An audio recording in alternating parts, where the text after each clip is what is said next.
Good morning. आज का हमारा टॉपिक है रेस्पायरेशन इन ऑर्गेनिजम्स। कहते हैं कि वन डे बोजू was eagerly waiting to meet his grandfathers who were coming to the town after a year. He was in really hurry as he wanted to receive them at the bus stop. He ran fast and reached the bus stop in few minutes. He was breathing rapidly. His grandmother asked him why he was breathing so fast. Buju told her that he came running all the way. But the question got stuck in his mind. He wondered why running makes a person breathe faster. The answer to Buju's question lies in understanding why we breathe. Breathing is a part of respiration. Let us learn about respiration. ये जो chapter है इसमें हमने पढ़ना है respiration means हम सांस क्यों लेते हैं, कैसे लेते हैं और किस लिए लेते हैं। यहाँ पे एक लड़के के बारे में बताया है बूजू को क्या था, उसके ग्रैंड पेरेंट्स मीन्स दादा दादी उसके आ रहे थे, तो उनको लेने के लिए उसको कहाँ जाना था, बस स्टॉप पे। वो बस से आ रहे थे, बट उसने क्या किया, आराम से जाने के बजाय वो दौड़ दौड़ कर एक्साइटमेंट में वो दौड़ दौड़ कर बस स्टैंड तक गया। जब वो गया वहाँ पे आपने यूजुअली देखा होगा जब हम दौड़ते हैं, कोई रेस करते हैं, खेलते हैं, क्रिकेट खेलते हैं, खो खो खेलते हैं, तो हम दौड़ते हैं तो हमारी क्या होती है, हम ऐसे ऐसे सांस फूल जाती है। जब हमारी सांस फूलती है तो वो किसकी वजह से, हम जब हमारी सांस फूलती है तो हम ज़ोर ज़ोर से सांस लेना शुरू हो जाते हैं, क्योंकि नॉर्मली हम आराम से सांस लेते हैं, बट जब हम दौड़ते हैं तो सांस फूल जाती है, तो हमें अपना ऑक्सीजन लेवल बराबर करने के लिए हम ज़ोर ज़ोर से सांस लेने लगते हैं। तो बूजू जब वहाँ पे पहुँचा तो उसकी ग्रैंड मदर ने कहा उससे कि तुम्हारी सांस क्यों फूली हुई है। तो उसने बताया कि वो घर से बस स्टॉप तक दौड़ते दौड़ते आया है, बट वहाँ पर उसके दिमाग में ये सवाल आया कि अगर मैं सीधे चल रहा था तब तो मेरे को ऐसा नहीं हुआ, बट जब मैं दौड़ने लगा, दौड़ दौड़ के यहाँ तक आया, तो मेरी सांस क्यों फूल गई।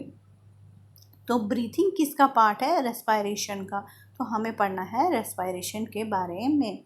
वाई डू वी रेस्पायर, कहते हैं कि हम क्यों रेस्पायर करते हैं। रेस्पायर मीन्स हम क्यों सांस लेते हैं।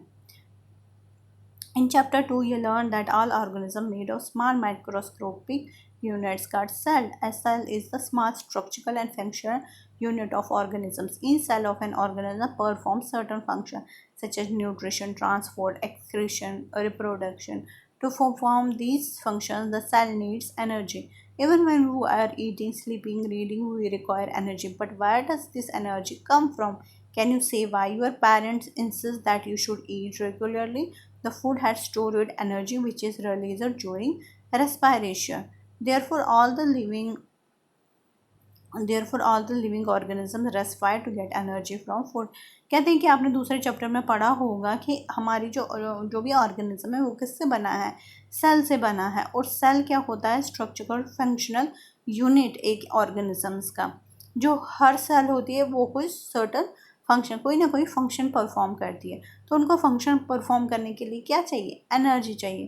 कहते हैं कि एनर्जी आती कहाँ से, तो जो भी हम खाना खाते हैं, जो भी हम खाते हैं उससे हमें एनर्जी मिलती है।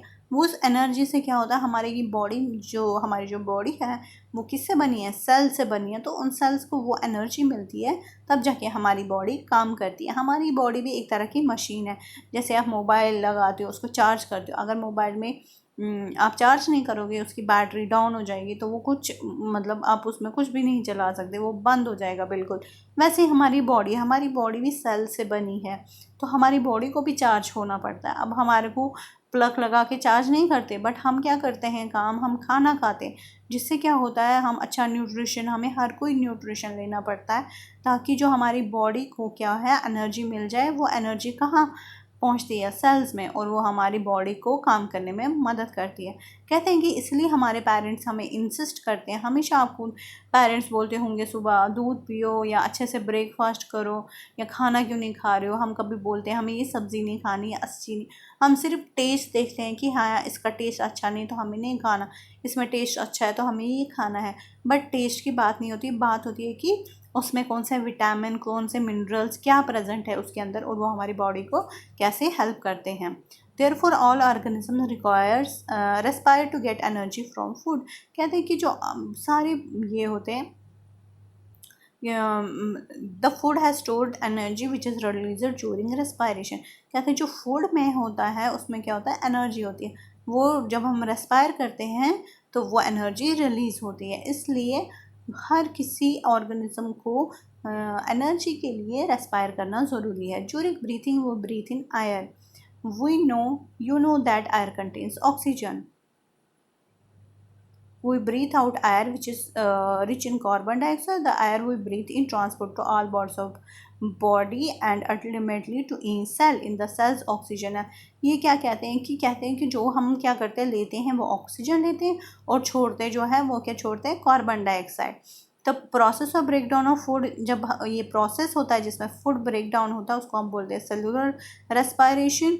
Cellular respiration takes place in the cell of all organisms.